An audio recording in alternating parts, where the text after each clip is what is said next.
Imagine a thriving town, rich in culture and community, suddenly engulfed in flames and hatred, leaving nothing but ashes and memories. In this video, we unveil the haunting story of the Rosewood Massacre of 1923.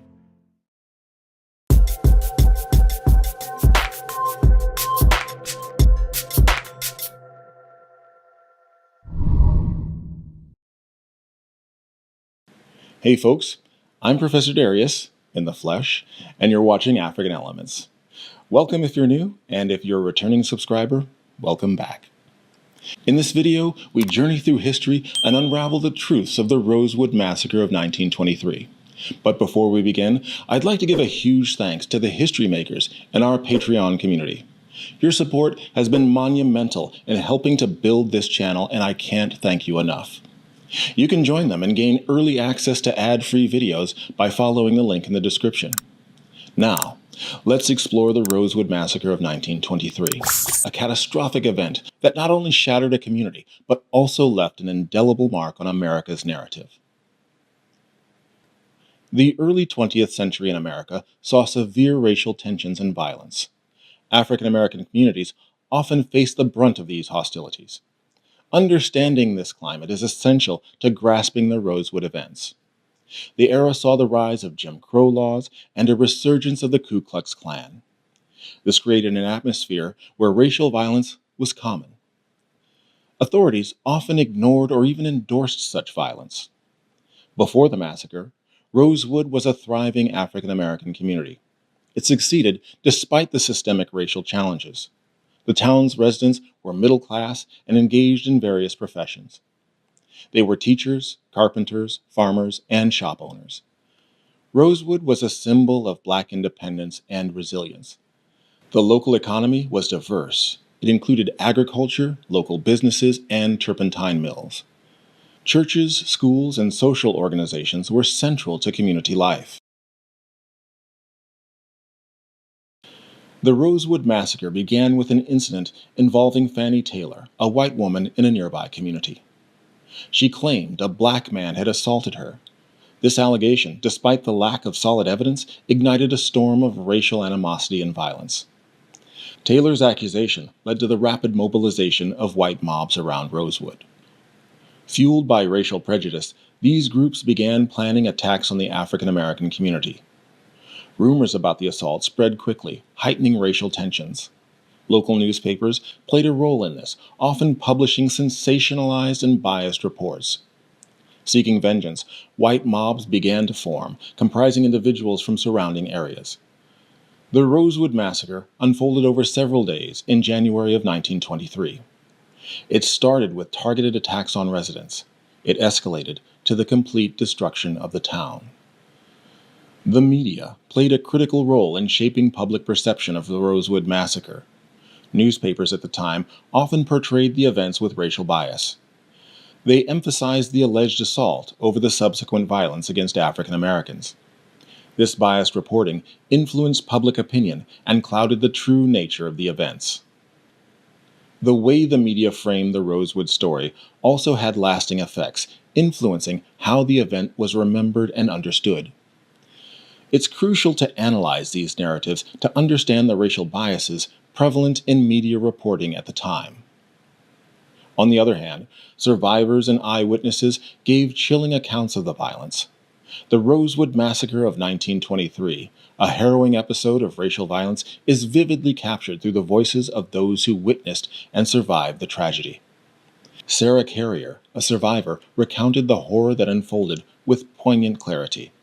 Her words paint a vivid picture of the day that changed Rosewood forever. I remember the day when white people came to kill us, and we had to run to the woods to save our lives. I can still hear the screams and see the fires in my mind. Minnie Lee Langley, another resident of Rosewood, echoed the chaos and fear that gripped the town. Her testimony sheds light on the ruthless nature of the attacks. They were shooting guns and setting fire to our houses. We had no choice but to run away, leaving everything behind. James Carrier, a witness to the massacre, provided a haunting account of the brutality inflicted upon the men of Rosewood. I saw men being hunted down like animals. There was no mercy in the eyes of those who were attacking us. Together, these accounts form a narrative tapestry of the Rosewood Massacre, illustrating the depth of the tragedy through the eyes of those who lived it.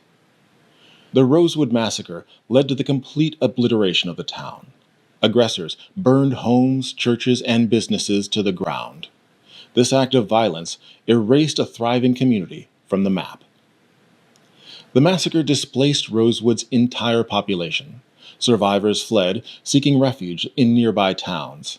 Many never returned to Rosewood, leaving behind their homes and livelihoods. This displacement had long-lasting effects on the community.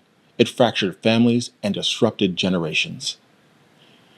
Nevertheless, in the aftermath of the massacre, there was a glaring lack of legal response. No one was prosecuted for the violence inflicted on the Rosewood residents. The Rosewood Massacre left a profound mark on the nation's memory. Efforts to memorialize the event have been crucial in acknowledging this dark chapter of American history. Memorials and historical markers now stand in Rosewood. These acts of remembrance play a vital role in the healing process. They also ensure that future generations remember the lessons of Rosewood. Decades later, efforts emerged to seek justice for the survivors and the descendants of Rosewood. In 1994, the Florida legislature passed a bill to compensate the survivors and their descendants. This was a landmark decision. It acknowledged the state's failure to protect its citizens and offered reparations for the harm caused. On the morning of May 4, 1994, in a historic ceremony at the old Capitol building in Tallahassee, Florida, Governor Lawton Chiles signed the first state legislation in the nation to compensate African Americans for past racial violence. It is important to understand that the Rosewood Massacre was not an isolated incident in American history. Other communities have experienced similar racial violence. Examples include the Tulsa Race Massacre of 1921 and the Elaine Massacre of 1919. Comparing these events helps us understand the broader context of racial violence in the United States.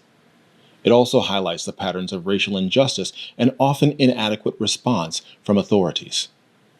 Understanding the Rosewood Massacre is essential for comprehending the broader context of racial violence in America. However, analyzing the Rosewood Massacre in the context of similar events offers insights into contemporary racial issues. It helps draw parallels between past and present racial tensions. Understanding these historical events is crucial for addressing current racial injustices. It also informs efforts to prevent similar atrocities in the future. The impact of these events extend far beyond the destruction of Rosewood and other communities. They have influenced legal policies, cultural narratives, and historical education. These events have occurred far too often in our nation's history. To see what I mean, check out this video on the Tulsa Race Massacre and the destruction of Black Wall Street. Look at the patterns and similarities, because understanding them is critical to ensuring that such tragedies never occur again.